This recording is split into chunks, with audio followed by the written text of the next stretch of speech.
Foi professor e presidente de Câmara na Calheta, em São Jorge, um dos mais respeitados pensadores da ilha, respeitado pelo contributo e defesa do setor cooperativo da lavoura jorgense, mas também porque dirigiu os destinos da Calheta num dos momentos mais difíceis, a reconstrução após o sismo.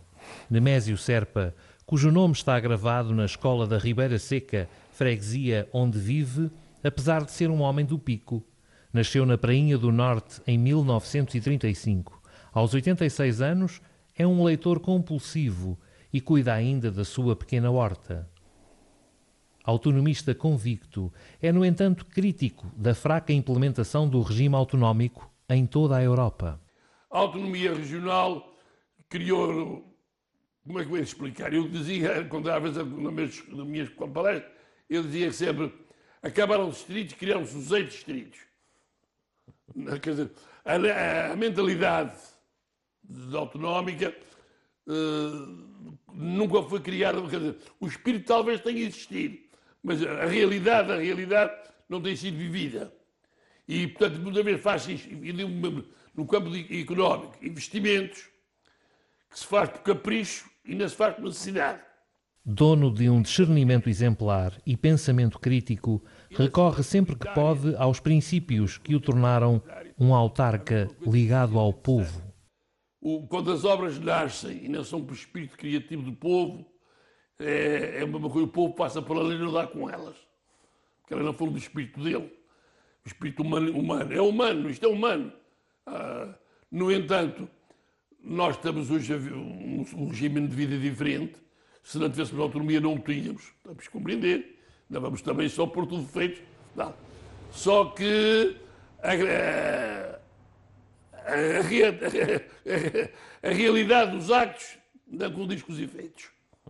As ações foram criadas, mas vemos, até poder estar militar e queixosos. As ilhas têm mais população, têm mais desenvolvimento, mas as outras ficaram mais esquecidas. Sempre atento ao pulsar da região, o professor Nemésio teme que o futuro de pequenos concelhos de ilhas como São Jorge, como o Concelho da Calheta, seja cada vez mais difícil de explicar às gerações futuras. O despovoamento dela e a falta de crianças é tão grande. Eu não sei como é que vai ser capaz de se explicar daqui a uns anos o que é a Calheta. A Calheta tem uma fábrica de conserva de peixe, mas não tem barcos. A Calheta tem duas cooperativas grandes, o Conselho da Calheta, que é a Santa Antônio, são duas grandes cooperativas em qualquer lugar, mas esta geração está a acabar. E depois a maneira de viver das pessoas não é a mesma coisa. Eles não querem sacrificar-se. Há a mínima dificuldade e não a resolvem.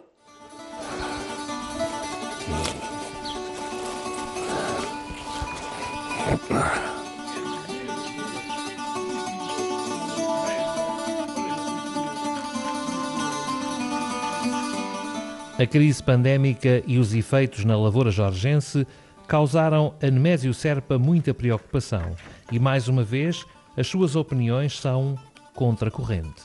Para os lavradores, o queijo devia ter sido baixado de preço, na minha opinião. Isto é uma opinião. Para haver um maior consumo. Não era dizer agora corta-se o leite, agora faz-se assim, faz-se. Não. Agora põe-se essas pessoas a comer. Dá-se maneira, em vez de se dar o dinheiro e quantidade, dá-se uma parte que vai fazer. Mas não. Quiseram manter os preços dos seus elevados. Mas isto não é assim. Se veio a doença, veio as coisas, a pessoa não tem dinheiro para comprar. E a gente está a ver a economia como está. Hoje, à sua porta, já são poucos os que aparecem para pedir ajuda, para resolver problemas, ou nem que fosse para trocar ideias ou opiniões. Noutros tempos era uma correria. Hoje, são poucos os que aceitam sequer uma pequena conversa. Eu não há muitos dias eu não esperava essa resposta. Agora, eu disse, agora a nossa casa já é eu sozinho, porque já antes batia-se à porta todo dia batia. Agora, evidentemente, as pessoas já resolvem sempre de outra maneira. Portanto, estão à minha espera, também eu já não posso resolver os problemas. Claro. Hoje, para se poder resolver o problema, precisamos ter uma sociedade de uma educação esmerada em que se reconhecesse a pessoa humana nos trajetos da sua vida. Não temos, infelizmente, nesses países mais pobres e com menos dificuldades, menos isso aparece, porque as pessoas vão vivendo o dia a dia e o tempo a tempo. No entanto, tem muitas pessoas que vêm à nossa casa, mas não vêm como vinham antes. Já não precisam de mim. Eu estou sempre com os braços abertos para receber, mas evidentemente que as minhas ideias são contraditórias muitas vezes com as ideias deles, mesmo recebendo e aceitando. E eles aceitando, mas eles compreendem que isto faz-me lembrar há pessoas que diziam assim há anos, um pai que trabalhou muito, tinha aquelas mãos calejadas, tinha aquelas mãos efervescentes do trabalho, e ele estava a explicar ao filho, olha, isto foi assim, isto para comprar este bocadinho, foi preciso fazer isto, foi preciso fazer aquilo, sacrificámos tanto e tanto e tanto, e o filho a redar oh pai, isto era um atraso de vida nesse tempo. Portanto, isto diz tudo. A gente, pelo mundo, quer explicar pessoas que não viveram, não compreendem. Os dias aos 86 anos são agora menos ativos, mas tenta que sejam igualmente interessantes. Coisas próprias da idade, confessa o professor Nemésio. Eu, durante muito tempo, escrevia para os jornais, tinha um jornalzinho Pico, fazia as minhas crónicas.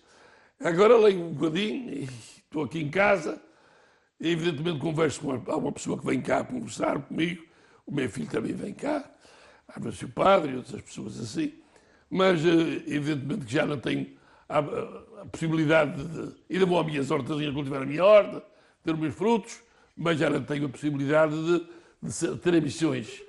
E depois, mais a mais agora, com a doença da minha esposa, ainda fiquei sozinho, ainda pior, mas no entanto a gente vai lendo, vai escrevendo. Passou por crises económicas no município da Calheta, atravessou sismos e fez da reconstrução uma batalha. Mas o afastamento por causa da doença da sua mulher, companheira de mais de 60 anos, foi a maior facada da sua vida. É a mesma coisa que de levar uma facada e ainda sem sangue. A facada é tão forte, que sufoca. A gente às vezes quando olha, nem sequer saiu sangue. A facada foi lá bem direitinha. Não tem explicação. É muito triste. É triste porque o ser humano não foi formado para viver sozinho. Mas evidentemente que hoje em dia tem que ser assim. Claro. A gente não quer, os filhos têm a sua vida. Não podem estar anteriormente, havia um filho que sempre ficava com o pai em casa, já velhinho, mesmo sem ter nada. Hoje em dia ninguém está para sustentar, para sofrer o pai nem a mãe, com um palmo de terra, nem por uma casa. Hoje a vida não pode ser assim. Portanto, a gente tem que viver a vida tal qual ela é, com o espírito, sou cristão, sou católico, sou crente, realmente as noites passam a ser grandes, as noites são enormes, mas nós não podemos desanimar e se somos crentes, estamos aqui quando Deus quiser e nunca estamos sozinhos. As noites são agora maiores. Como enorme será sempre o legado de um picaroto que fez de São Jorge a sua ilha e que, enquanto professor, presidente de Câmara ou dirigente associativo, viaja agora tranquilo pelos dias que passam mais devagar. Mas também não tem pressa. A vida é para se viver e este seu paraíso quer olhá-lo por muitos e bons anos.